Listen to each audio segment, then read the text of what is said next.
ओ भाई साहब, मतलब अपना जो सैटर्न है वो पूरी तरह मकड़ी में ट्रांसफॉर्म हो चुका है। और भाई उसको देख लूफी भी लाइक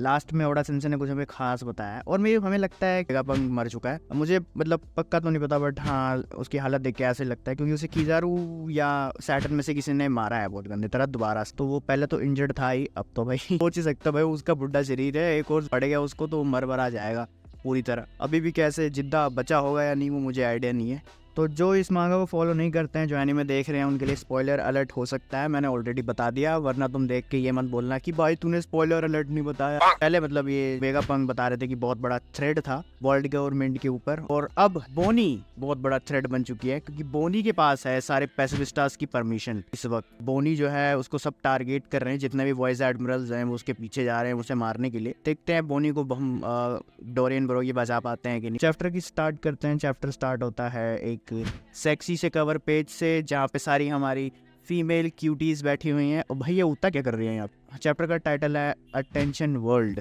करके कुछ ऐसे ही, और इस चैप्टर का टाइटल जो है वो अटेंशन वर्ल्ड इसलिए दिया हुआ है क्योंकि वेगापंक सबको चैप्टर के लास्ट में कुछ बताएगा, लाइक कुछ ऐसे रिवील करना चाहता है, इस वजह से शायद इसका टाइटल ऐसे पड़ा है। और हमें चैप्टर की स्टार्टिंग में दिखाया जाता है जो ये दोनों कैटरीना डिवॉन और ये जो बंदा स्नाइपर है ब्लैक बियर्ड का, तो ये जो कैरगू बंदा है ये डिवॉन और उससे ये जो स्नाइपर है उससे भीख मांग रहा होता है, और ये जो उसका स्नाइपर है ब्लैक बियर्ड का, ये उसे बोलता है शायद से ये मुगीवारा पायरेट्स का कोई स्पाई है, इसलिए वो ब्लैक बियर्ड पायरेट्स को ज्वाइन करने की बात कर रहा है। तो वो उनसे बोलता है कि मैं कोई स्पाई वाई नहीं हूँ, मेरे को एक ऐसी इन्फॉर्मेशन पता है जो टीच के काम आ सकती है। इस इन्फॉर्मेशन को अगर मैंने टीच को नहीं बताया तो वो तुम दोनों का सर तो जरूर काट देगा। तो वो पूछते हैं ओ ऐसी क्या इन्फॉर्मेशन है।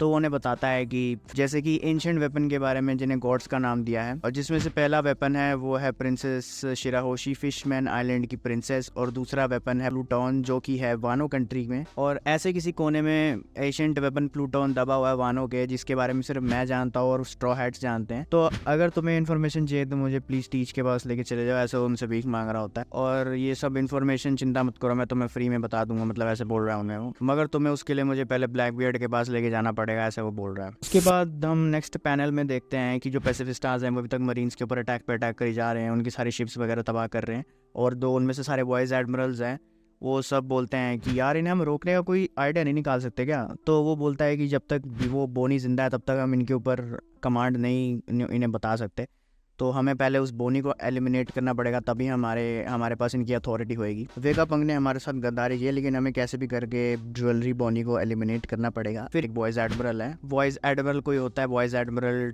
टोसा या जो भी है, वो बोलता है कि वॉइस एडमिरल टोसा है यार, मुझे बोनी मिल चुकी है और मैं उसे किल करने जा रहा हूँ। और जैसे वो वहाँ पे जा रहा होता है उनके ऊपर, और फिर वो वॉइस एडमिरल जो होता है वो बोनी और बाकी के ऊपर अटैक करता है अपना कोई टोसा क्रंच अटैक से, और जो फिर हमें अगले पैनल में दिखाया जाता है जो जायंट्स हमारे डोरियन ब्रोगी होते हैं वो उन्हें बचा लेते हैं। बट जो बचाने के बाद वो बोलते हैं कि अरे भाई ये जायंट्स कहाँ से आ गए यहाँ पे, अब इनसे भी लड़ना पड़ेगा क्या हमें, लाइक ऐसे वो उन्हें बोलते हैं कुछ। तो डोरियन ब्रोगी उन्हें बताते हैं कि हम एल्बाफ से आए हैं और हम मंकी डी लूफी के मित्र हैं, हम लूफी की हेल्प करने के लिए यहाँ पे आए हैं। तो बोनी कहती है अच्छा तो ऐसा है, तो लूफी सांजी और वेगापंक की हेल्प करो, वो अंदर हैं किजारू और सैटर्न से लड़ रहे हैं, जाओ उन्हें बचाओ जल्दी से। जो हमारा ब्रोगी होता है उसे बोलता है कि ओके लिल मिसी तुम शिप में पहुंचो, हम आते हैं जल्दी से। और फिर डोरियन ब्रोगी आगे चले जाते हैं ये फ्रैंकी और बोनी की ग्रुप को एक जायंट के पास छोड़ के। इसके बाद सीन वापस से वॉइस एडमिरल्स के ऊपर शिफ्ट होता है, जिसमें वो बात कर रहे होते हैं कि उस डोसे का अभी तक मैसेज क्यों नहीं आया कि उसने बोनी को मार दिया या नहीं, अब टपक तो नहीं गया कहीं वो। बट उन लोगों को क्या पता था कि उसका डोसा बन चुका है ऑलरेडी, डोरियन ब्रोगी और सारे जाइंट्स ने मिलकर उसका कुत्ता बना रखा है वहाँ पे। और ये बात बाद में सारे वॉइस एडमिरल्स को भी पता चल जाती है कि कैसे जो डोसा जो भी करके एडमिरल जो उन्हें मारने गया था उसका कुत्ता बन चुका है वहाँ पे। और वॉइस एडमिरल्स आपस में डिस्कस कर रहे होते हैं कि पैसिफिक स्टार्स का मतलब जो कि ये जाइंट्स आ गए, और वो आपस में बात करते हैं और पूछते हैं कि क्या तुम लोगों ने कभी जाइंट से लड़ाई करी है। तो एक लड़की बोलती है कि मैंने उनसे लड़ाई तो नहीं करी, लेकिन मैं एक जाइंट थे जो मेरे बहुत बड़े को ऑफिसर थे। तो उनमें से एक एडमिरल बोलता है कि क्या तुम जैगवार डी सोल की बात कर रही हो। तो वो बोलती है हाँ मैं उसी की बात कर रही हूँ। और अभी सीन पूरी तरह चेंज हो चुका है लूफी की जरूर, और जो मतलब बीच में वो जो चल रहा है उनकी फाइट के बीच में। जो पिछले चैप्टर में लूफी ने गम डोंग गेटलिंग अटैक किया था कि सैटर्न के ऊपर, उसे पीछे ढकेल के उसने मार दिया था। अब पूरी तरह लाइक सैटर्न एक अलग ही फॉर्म में आ चुका है, एक पूरी तरह मकड़ी बन चुका है। ऐसा लगता था कि वो पिछली बार सिर्फ हाफ ट्रांसफॉर्मेशन उसकी हुई थी। लाइक काइडो का ये वाला फॉर्म देखा होगा तो तुम समझदार हो, तुम समझ सकते हो मैं क्या कहना चाहता हूँ। इसमें ये होता है कि पहले उसके जो स्पाइडर लेग्स थे वो मतलब स्पाइडर के जो लेग्स थे वही उसके पास थे, जो उसके आर्म थे वो नॉर्मल थे, अब उसकी जो आर्म है वो भी स्पाइडर लेग्स में ट्रांसफॉर्म हो चुके हैं, तो वो फुल्ली मकड़ी बन चुका है मतलब एक तरह से। और हमें यहाँ पे बताया जाता है कि सांजी को जो मकड़ी से बहुत डर लगता है। और मीनवाइल जो लूफी एंड सांजी हैं वो वेगापंक से बात कर रहे हैं और बोलते हैं कि चल ब्रो यहाँ से निकलते हैं। तो वेगापंक उन्हें बोलता है कि मैं यहाँ से नहीं जा रहा, मैं वैसे ही मरने वाला हूँ, तुम यहाँ से चले जाओ और तुम दोनों बोनी का ध्यान रखना, क्योंकि वो पैसिफिस्टास को उसके विल के अकॉर्डिंग कमांड कर सकती है और ये बात सीक्रेट रहेगी, बट तुम किसी को बताना मत। इसके बाद जो सैटर्न अपने वेनम डंग से लूफी के ऊपर अटैक करता है, लेकिन लूफी उसे डॉच कर लेता है और लूफी सांजी से बोलता है कि तू वेगापंक को लेके जा, मैं इसको देखता हूँ बैंड कटेगा को। बट लूफी की बात पूरी होती है कि किज़ार उठ के सांजी के मुंह पे किक मारता है और जो हमारा वेगापंक है उसको डोनेट बना देता है, तो कुछ और वेगापंक और भी ज़्यादा इंजर्ड हो जाता है। पहले तो बहनचो मर रहा था, अब तो पता नहीं मर गया होगा मुझे तो इतना ही लग रहा है। बट मीनवाइल सांजी वापस से उठ खड़ा होता है और वेगापंक को उठा के भाग जाता है। वो हंस के मर रहा था मतलब वेगापंक उसके सामने, तो सांजी बोलता है कि damn it bro don't die on me. वो तो हम अगले पैनल में देखते हैं जो लूफी है उसे बहुत ही ज्यादा मतलब गुस्सा रखा होता है और भाई वो लिटरली किज़ारू को राइट हैंड से पकड़ता है, सैटर्न का मुंह लेफ्ट हैंड से पकड़ता है और भाई किज़ारू की हालत देखो भाई, पिचका दिया उसे लिटरली उसको।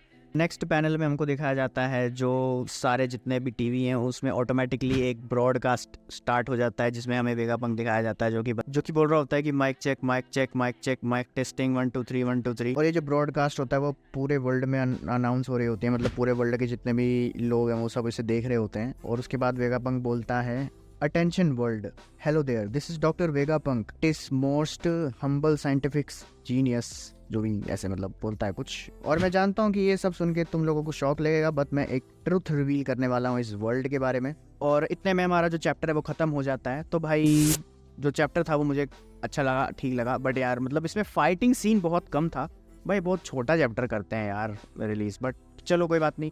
होप सो नेक्स्ट चैप्टर जो है टाइम पे आ जाए, हम तो यही रिक्वेस्ट कर रहे हैं, बड़ा सेंसेस है। जो अनाउंसमेंट वेगापंक करने वाला है वो हमें पता तो नहीं है, बट जो अनाउंसमेंट है ये वर्ल्ड को हिला देने वाली हुई, तो सारी वर्ल्ड गवर्नमेंट को मुश्किल में डाल सकती है।